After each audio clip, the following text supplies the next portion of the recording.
Sir Benjo, magandang tanghali ulit, no? Anong balita na natin sa salary increase? Kasi maraming guro ang palagi nagtatanong, nag-aabang, ano? Mm. Well, unfortunately, wala pa tayong official no, na Wala pa bang buwan? Pero may kausap tayo no doon sa DBM, no? Humihingi tayo ng mga balita. Dalawa nga ito, PBB at saka yung EO no, ng salary ano. So, teka muna Sir Benjo, kasi itong salary increase ay mangangailangan ng executive order, ano? Di ba nung sabi mo, nasa presidente na?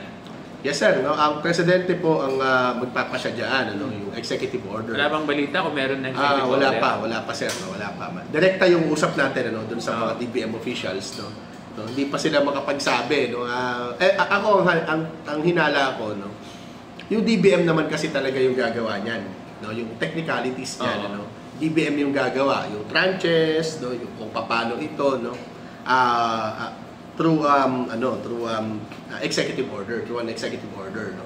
But then, yung presidente ang pipirma ng EO. Oo nga. In fact, hindi lang yan EO, no, hindi lang after ng executive order, kailangan pa to ng implementing rules. Ang implementing rules naman diyan ay yung tinatawag natin, no, Sir Bong, na budget circular, no. National Budget Circular. Yun yung manggagaling sa DBM. Sa DBM yan, no? Kaya itong EO, no, because this is concerning budget, no, and appropriation of course, no, yung DBM ang gagawa, ang draft, no. So pag nagkaroon na ng isang executive order, babalik yun sa DBM, Sir Benjo? Pero ministerial na lang yun. No? Ibig sabihin na hindi na yun gano'n, ano, hindi na komplikado. Diba? Kasi EO would be the basis, no, for the DBM, no, to release its budget circular and eventually yung pera, no, ganun siya. So by now wala pa kayong talagang alam kung wala pa, no, pero hindi tayo makapag-presume o assumption. Pardon? Wala tayong assumption, makapag-predict man lang. Hindi. Ako, no, anong buwan? Kung ako tatanungin mo, Sir Bong, confident ako na ngayong August, no, lalabas yan. Well, base lang yun, base lang yun sa ating experience, no?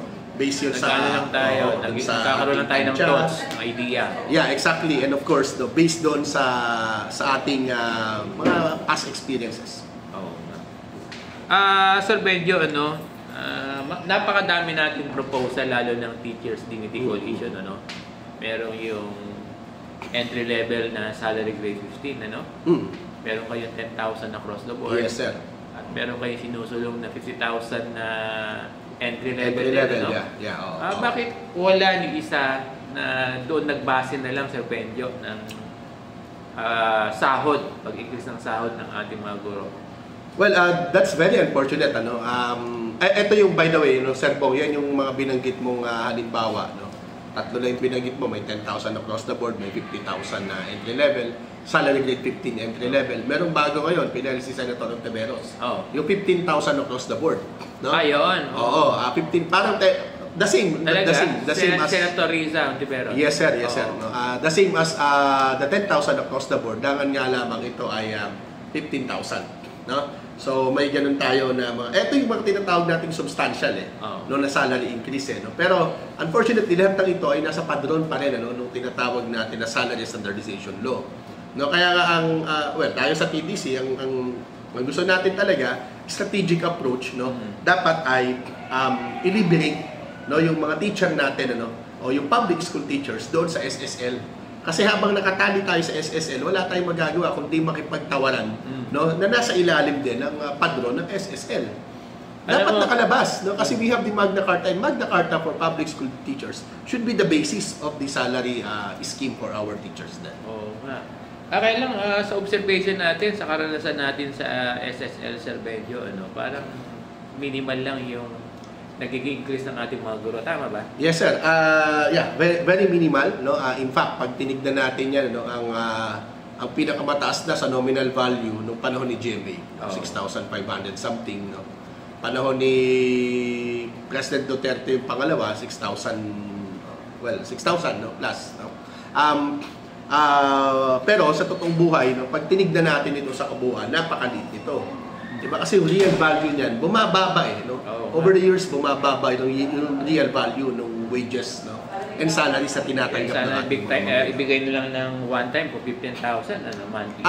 Doon sa proposal ni Senator Risa, no, ay parang, if I'm not mistaken, Sir Bong, no, parang first tranche ay 6,000, second tranche so magiging ano rin siya by tranches din. By tranches din. Pero yun ay on top of the existing. Halimbawa, nagkaroon tayo ng increase, no, by way of executive order, no? Nagkaroon ng increase, let's say, ng 2,000 pesos, no, on top of 27,000 pesos, di ba? Kung ganon, plus 15 pa rin yan, no? Pero 3 years muna, no, bago makompleto yung 15. Parang if I'm not mistaken ay 654. Parang yun yung lumalabas sa vendor na table or publication for Teacher 1 dito sa SSL 6. Ano, narinig ko na. At meron din ako nakitang table eh. Hindi ko lang alam kung legit yun. Ano, na parang Teacher 1 ay ang increase nila monthly under SSL 6 ay 2,000. That's possible. Kaya nga ginamit ko yung as a matter of example yan. Pero sa totoo, wala. Wala. Yung binabanggit natin. Walang 2,000 monthly?